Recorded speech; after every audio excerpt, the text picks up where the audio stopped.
અંકલેશ્વરના સારંગપુર ગામના આવેલ વીજ કંપનીના પુલ જર્જરિત હાલત થઈ જતા કોઈ અકસ્માત સર્જાય તો જવાબદાર રહેશે કોણ? એક તરફ સરકાર અને વીજ કંપની ડિજિટલ ઇન્ડિયાના નામે સ્માર્ટ મીટર લગાવીને પોતાને સ્માર્ટ ડીજીવીસીએલ સાબિત કરવામાં પડી છે, ત્યારે બીજી તરફ જમીની હકીકત કંઈ જુદું જ અને ભયાનક ચિત્ર રજૂ કરી રહી છે. અંકલેશ્વરના સારંગપુર વિસ્તારમાં આવેલ લક્ષ્મણનગરમાં ડીજીવીસીએલની ઘોર બેદરકારી સામે આવી છે, જેના લીધે સ્થાનિક રહીશોના જીવ અદ્ધર થઈ ગયા છે. લક્ષ્મણનગરમાં આવેલો આ વીજ કંપનીનો પોલ અત્યંત જર્જરિત હાલતમાં છે. આ વીજ પોલ વચ્ચેના ભાગેથી આખો તૂટી ગયો છે અને ગમે ત્યારે ધરાશાયી થાય તે રીતે નમી પડ્યો છે. સૌથી મોટી ચિંતાની વાત તો એ છે કે આ નમેલા વીજ પોલ પરથી હજુ પણ હજારો વોલ્ટના જીવંત વાયરો પસાર થઈ રહ્યા છે. આ રહેણાંક વિસ્તાર છે જ્યાં નાના બાળકો રમે છે અને લોકોની સતત અવર જવર રહે છે. જો આ પોલ તૂટી પડશે તો મોટી જાનહાનિ થવાની પૂરેપૂરી શક્યતા છે. સ્થાનિક રહીશોનો આક્રોશ એકદમ વ્યાજબી છે.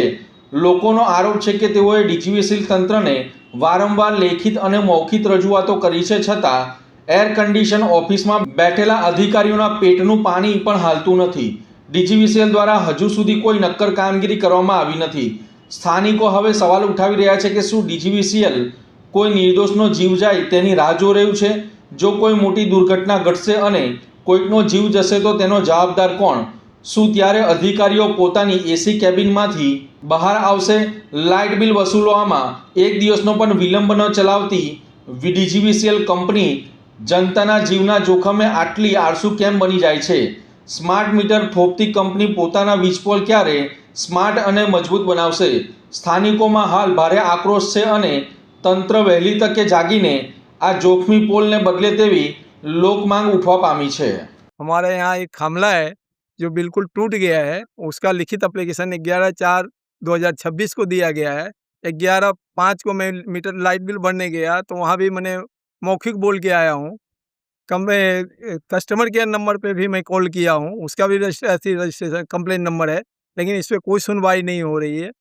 ऊपर से मैं जब मैंने आज स्मार्ट मीटर लगाने के लिए कल आए थे, उनको भी बोला गया तो उन्होंने फ़ोटो निकाल के भेजा, कौन सा साहब को भेजा अपने को पता नहीं, वो नंबर भी दिए। तो वो नंबर पे जब मैं कॉल लगाया तो वहाँ से जवाब मिला कि भाई खंभा क्यों चेंज करने का। मैं बोला साहब आपको 11/4 को लिखित नोटिस दिया गया है, कंप्लेन किया गया है, 11/5 को मैं मौखिक बोल के आया हूँ, तो पर भी आप बोलते कौन तो बोलते हैं फिर तो फोटो भेजो। मैं फिर दोबारा कल मैं फोटो भेजा हूँ खमला का, और उसके बाद भी अभी तो 2 फ़ोन लगाता हूँ तो फ़ोन भी नहीं उठाते, कोई जवाब ही नहीं मिल रहा है हम लोग को। अभी कस्टमर केयर में लगाता हूँ तो भी फ़ोन नहीं उठा रहे, सब जगह कहीं कोई अथी नहीं सुनवाई हो रही है।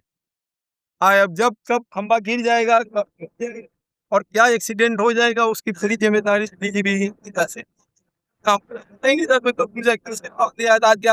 सकता है। आकर के इसको देखा जाए कि क्या पोजीशन में है। और स्मार्ट मीटर वाले तो आते हैं जब सब आदमी सोए रहते हैं तो स्मार्ट मीटर लगा के चले जाते हैं। पब्लिक को पता नहीं, मकान मालिक को पता नहीं कि कब मीटर चेंज हो गया है। और लोगों को बोलते हैं कि नहीं फर्जियात है कि लगवाना पड़ेगा, ये कंप्लेंट नया रूल्स है, जबकि वीडियो में बता रहे हैं कि मैंने ऊर्जा मंत्री की नहीं, ऐसा नहीं, कोई प्रावधान नहीं, लेकिन इन लोगों को कहना है कि नहीं लगाना जरूरियत है, नहीं लगाओगे 2-3 महीने के बाद आके पावर कट जाएगी।